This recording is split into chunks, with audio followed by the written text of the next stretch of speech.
Do we have a deal, Mr. Reagan? You know, I know this steak doesn't exist. I know that when I put it in my mouth, the Matrix is telling my brain that it is juicy and delicious. After 9 years, you know what I realized?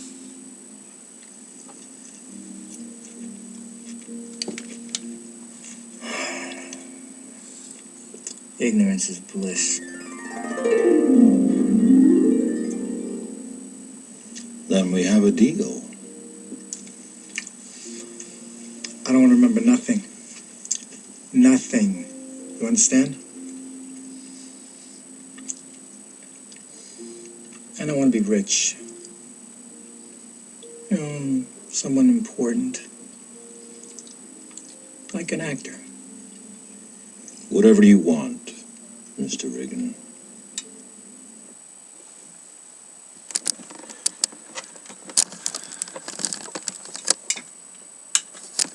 Alright. Welcome to Operation End Times. I'm your Jedi warrior for Jesus, Bent Hellstead. What you were just watching was a scene out of the movie The Matrix 2. I'm not sure what that dude's name was. I'm going to say Reagan, because Mr. Smith called him Reagan. But that dude was sitting there lusting for a steak, for meat, in the movie, man. Very, you know, the Matrix, man, has a lot of parallels, you know, a lot of insight to, you know, what's going on. It's all about lust. But that guy in the movie, The Matrix, he wanted to go back into the Matrix. He didn't care.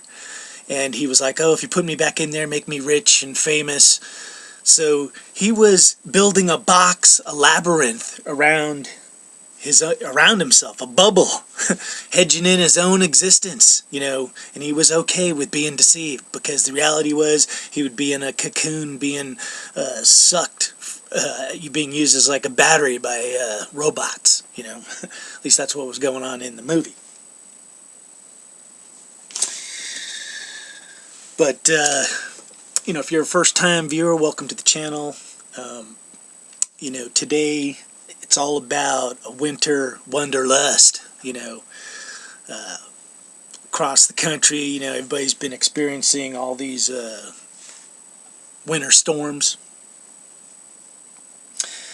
And somehow that's kind of what got dropped on me this morning, was wanderlust, you know. And so I kind of did a little research on lust, you know. So, you know, a lot of people consider lust a sin, whereas I'll tell you, I don't believe lust is a sin. But lust is a path that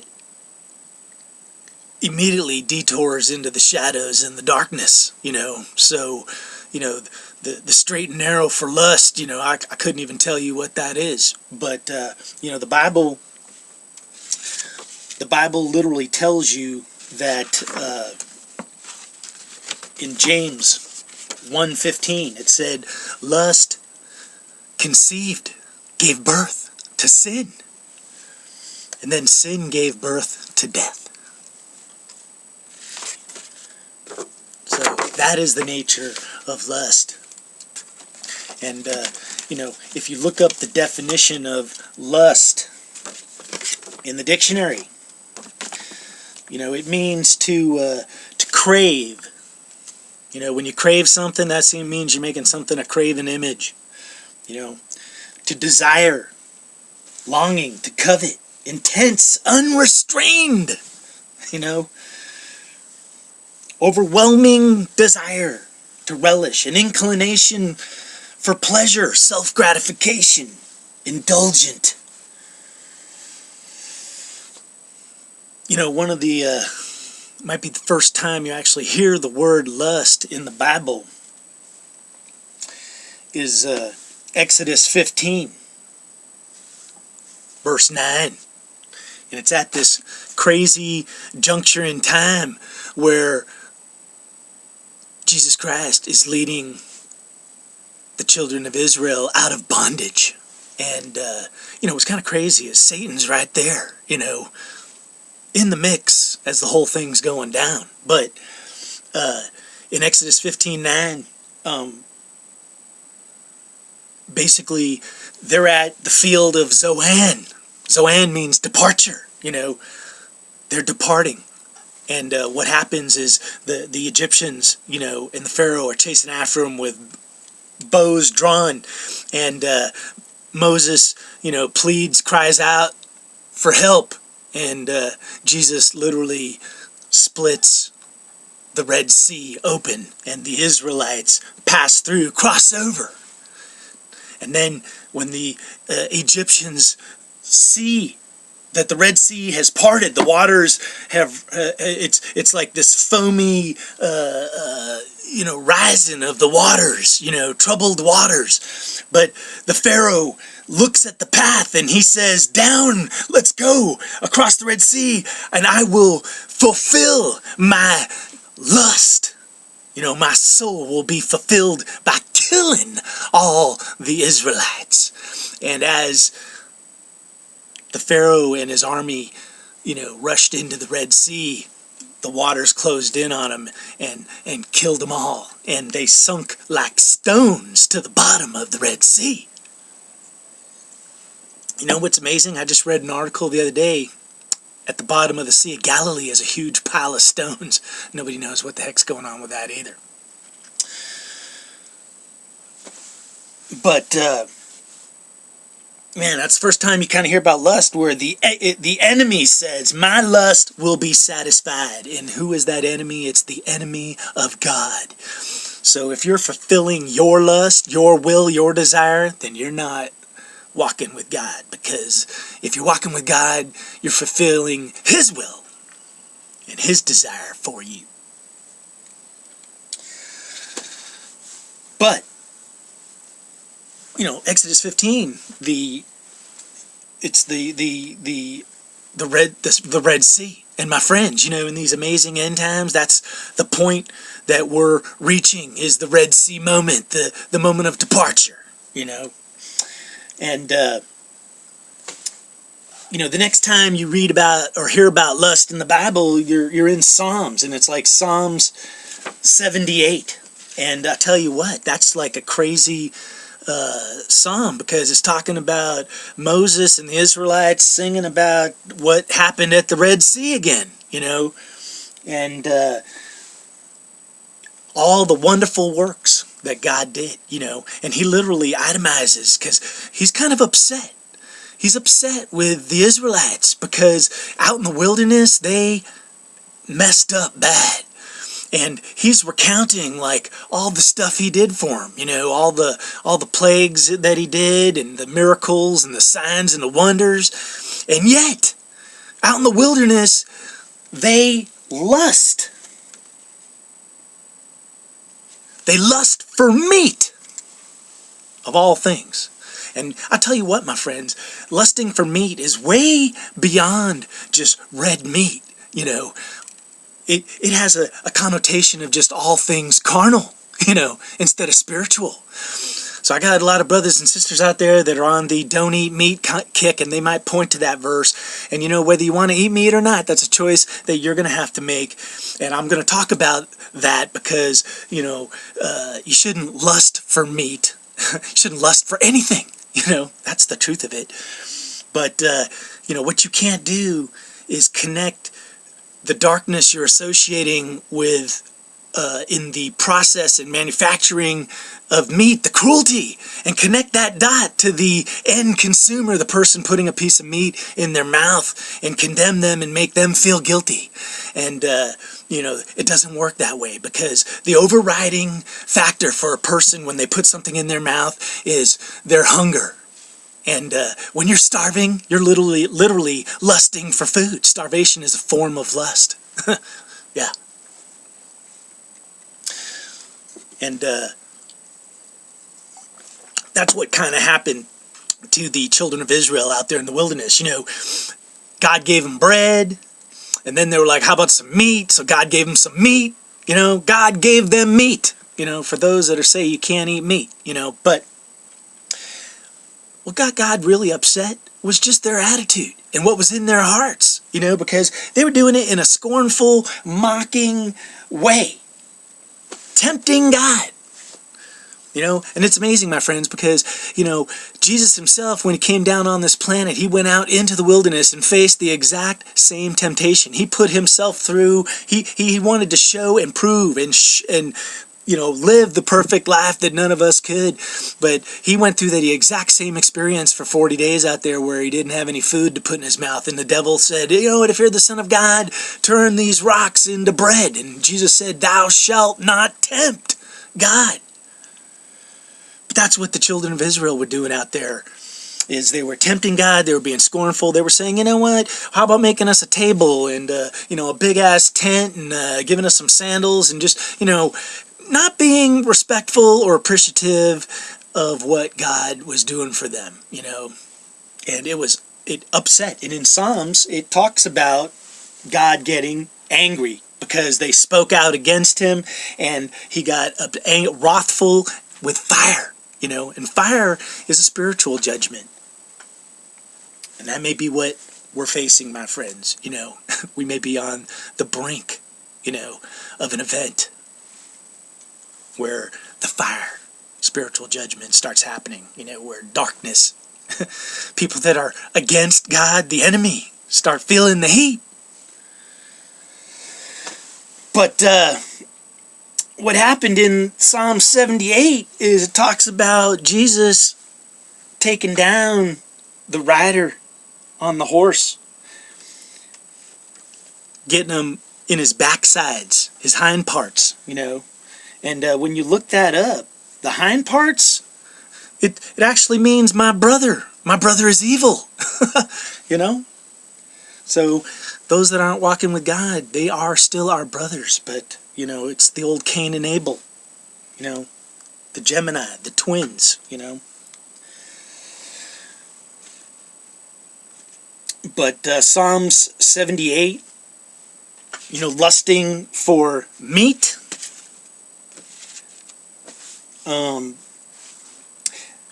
What's interesting about lust is, you know, researching it. When you hear about it in Exodus 15, and you look at the meaning, you look at in the blue dictionary there, and you find the Hebrew words. You know, it's nefesh, but it means breath, soul, the will of man, lust. That's what lust is. It's the soul of man. You know. The will of man, what man desires, the breath. But immediately I was like, whoa, lust is breath? So I then went back and looked at Genesis 2 verse 7 when God breathed into man the breath of life. That's lust.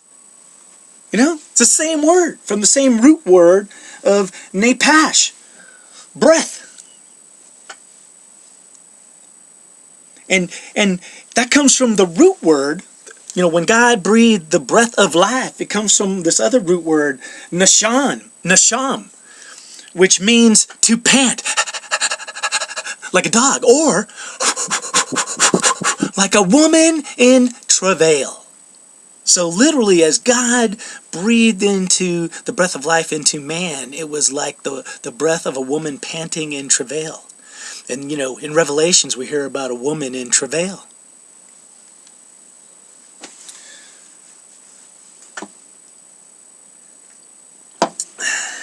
And, you know, lust in women, lust is associated with sex. You know, I've seen recently several videos going around about, is masturbation a sin? You know, and then they point to the lust aspect of it. Well, lust, once again, isn't actually a sin, but it's a path leading directly to sin, you know.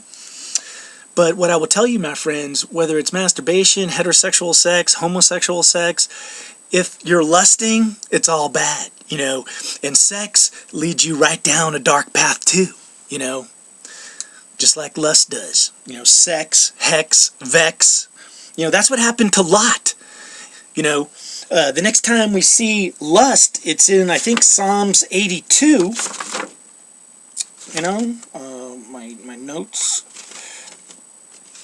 But Psalms 82 is, once again, God is talking about judgment, and he goes down a checklist, and he brings up the flood, the judgment of the angels, and Sodom and Gomorrah. But it says Lot was vexed with lust, because he was hanging out in those cities and it was affecting his mind. And that's where we are, my friends, is, in the days we're in right now with TV and the internet and everything around us, it's what we absorb into our eyes and into our minds and into our ears. It vexes us, and lust takes us immediately down a dark path. And whether you're lusting for sex or lusting for power, lusting for life, got to be real careful, because lust, the mighty, they're lusting for power, and what you end up is falling, into the thorns,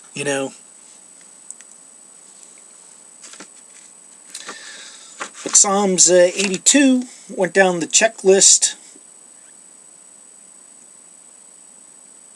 Oh, and you also see lust in, sorry if my mind's wandering, I took a whole bunch of notes here, so I'm just, trying to get through it all. But in Proverbs 6, talks about lust in the woman of evil, Eve, who brought down Adam, why? Because he found her pleasing, man. And Proverbs 6 says, don't be fooled by the evil woman who's trying to take you down, because you're lusting after her and you're willing to compromise yourself to satisfy your fleshly desires.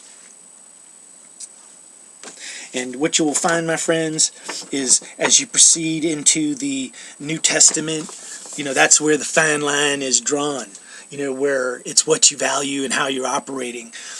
Where, if you're walking in love, love is not lust. When you love somebody, you're not lusting after them. Love is not putting somebody in a cage. Lusting is.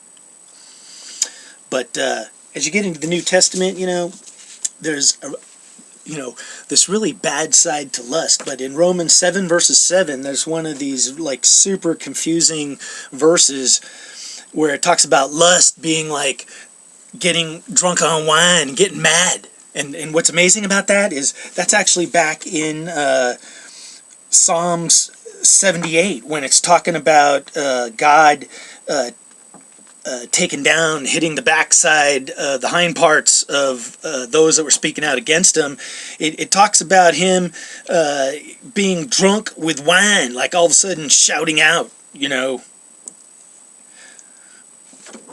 So the same thing in Romans 7:7. And you know what, my friends, lust is emotions, it's passion, and, we got to be careful, because hate is an emotion too. And what you don't want to be is a slave to lust. So that's kind of what Romans 7:7 is talking about, where it's saying, hey, do you serve the law of God or do you serve the law of sin?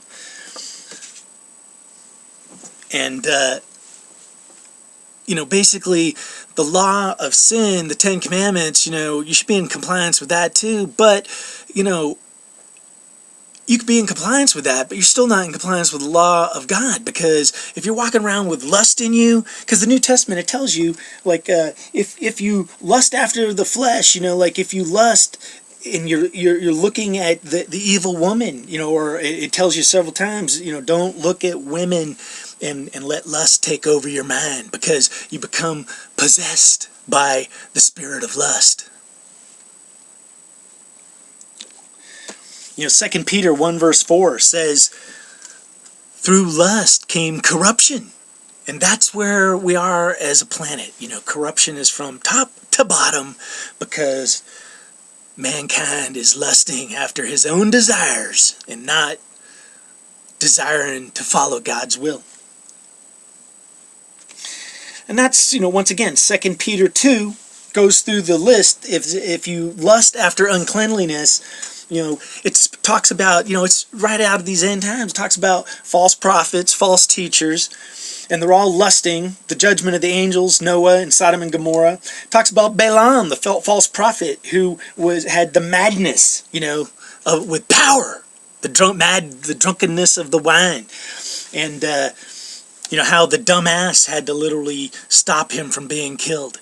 But here's the good news, man, is, even in Psalm 78, it talks about how God continuously is forgiving and, not being judgmental. And he actually, I think God has a sense of humor. Jesus does. I know he does. And he literally says, I can't believe it because I do all these miracles and these people won't see it. And I understand that because I literally saw a miracle the other day. I had a friend right next to me where I prayed to God and a miracle happened right in front of our faces. And I said, did you see that? And he was like, no. So I know for a fact, that if your eyes aren't open, if your ears can't hear, if you're too busy flapping your own damn lips, in vanity, vain, because that's the curse that falls on those who lust, is that they'll fall victim to their own vanity, which is just doing everything in a vain spirit, man, lusting after their own desires and building no treasures, But Jesus is the same way, where he's like, man, I did all this stuff for these guys, and yet we're out in the wilderness, for only a week or two, and already they're complaining. I may have just lost my audio. Gonna plug it back in here. Whoa. Okay, audio check. Hopefully my audio's on here, but Jesus was just flipping out because he couldn't believe that he did all that stuff, because he went down the list of all the stuff he did in that psalm, and yet they still backslid on him and turned on him.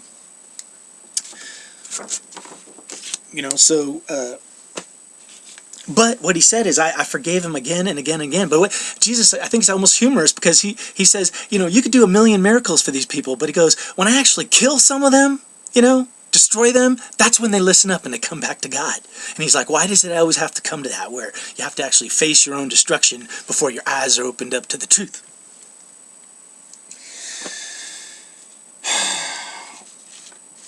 So anyway, the final thing is in 2 Peter. It kind of ends where it talks about Jesus is like, man, in the end, if you fall to the flesh, the lusts of the flesh, you're like, you get caught in the thorns, and you're literally like poo-poo or vomit, and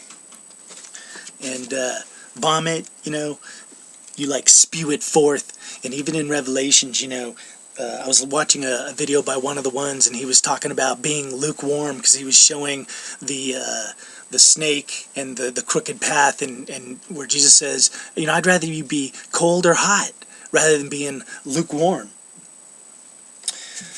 But that's the connection right there, Revelations to 2 Peter, where it's talking about vomiting out those who follow the lusts of the flesh. And one final warning, it's those of us, if you're saying you're a warrior of God, if you are speaking on behalf of God, repping God, telling people, hey, this is what God thinks, or this is how God works, walking in the Spirit, and then you fall out of it and fall to the lusts of the flesh, it says it's almost better if you'd never even heard of God, because once your eyes have been opened, to backslide and just totally turn your back on God, he doesn't take that very well. Now, what I'm going to tell you, my friends, is, like even myself, I'm still human, so, does that mean I never stumble? No. But that's not turning your back on God. We're human. It's not about being perfect. It's about being perfected. So we don't want to put stumbling blocks in other people's paths, but guess what? We can still trip up and stumble. And guess what? Jesus Christ, he forgives us and picks us right back up and puts us right back on the path and says, continue on, my brother. But if you just continually live in sin, live in lust, where you have no restraint, no control, and you're just, living to your own selfish desires, or lusting for power, where that's what is going to make your world rock, then you're in a dark place. And, that unfortunately, that's what the world kind of teaches us. They say, oh, happy is the man that finds his passion, what makes him happy, and he can do just that, But yeah, what I'll tell you, my friends, the truth is, you should just find God. And love God. Make God be your passion, and then everything else will be a joy as well. So, that's it. Operation End Times. I'm Ben Hellestead, your End Time Warrior. I'm going to end with a video. I know this video itself may have gone kind of long. Hopefully my audio is still working. But, to all the meat eaters out there, lusting for anything, vegetables is bad, And this video I'm going to show you is called The Meatrix. And, what I will tell you is you'll notice it's the agricultural machine, which grows both meat and vegetables. So the darkness is everywhere. So if you're going to connect the dots, where people that put a piece of meat in their mouth are responsible for the cruelty and darkness that happens all along the chain of production, then you got to connect the same dot to those that put vegetables in their mouths, that they're supporting the same corruption. And you know what? It is corrupt, my friends. But, I am supportive, whether it's eating less meat, trying to eat meat that hasn't been processed in a cruel way, and the same with vegetables. Don't eat the genetically modified anything. Don't eat the vegetables where they're spraying pesticides and doing all sorts of crazy stuff. If you can do that, eat off of some local small farmer, hey, God bless you. But the truth of the matter is, God is gonna bring the true change and get rid of the corruption, So we could sit there and starve ourselves and not eat meat or not eat vegetables. Truth be told, we should be living just purely on the Word of God. But that's really hard to do because we're in these flesh bodies, so we're just victims to the lusts of the flesh. But like Romans 7:7 says, it's not us that is doing it, it's the sin that lives within us, and that's what has to get expulged outward, And if you've put on the Christ head, if you've invited Christ into your heart, sin will have no room in your heart, and you will be loving God and loving your brother like never before, and be living in complete compliance with God's will, instead of your own. All right, the Meatrix.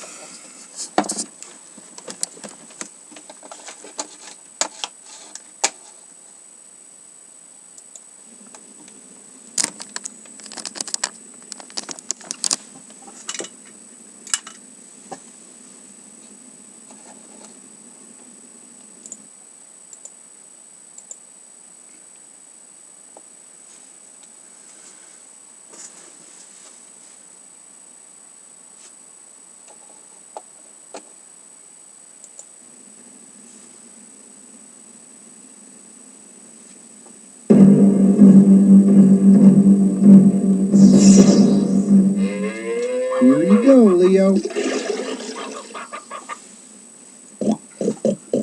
Psst. Leo. Who are you? And how did you know my name? I am Morpheus, and I know a lot about you. Have you heard of the Meatrix? The Meatrix? Do you want to know what it is? Okay. The Meatrix is all around you, Leo.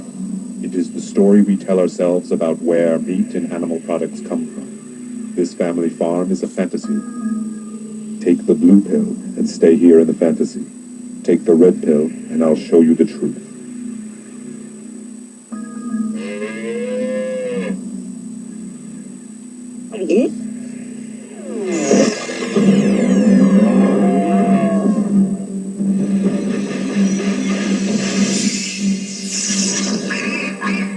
Welcome to the real world. Wow! What is this horrible place? This is a factory farm, Leo. Places like this are where most eggs, milk, and meat come from.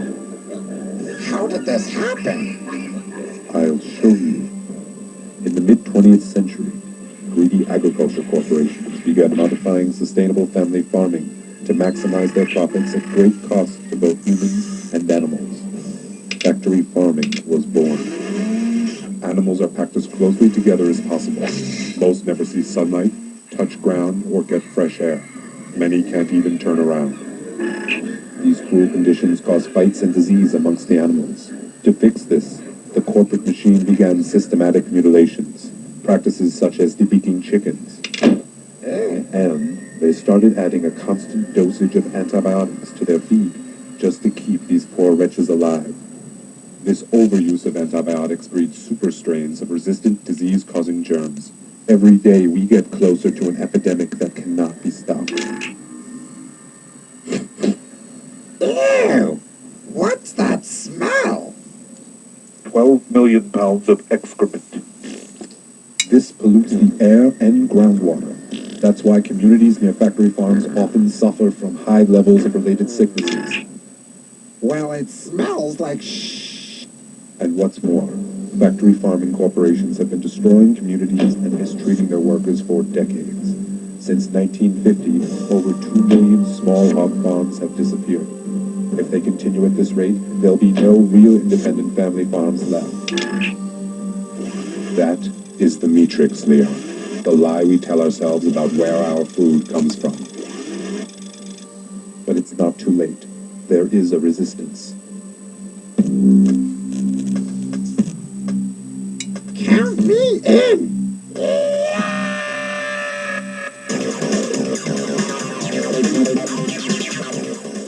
So how do we stop him, Morpheus?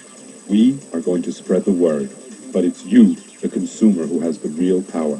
Don't support the factory farming machine. There's a world of alternatives. I'll show you what you can do to escape the Meatrix.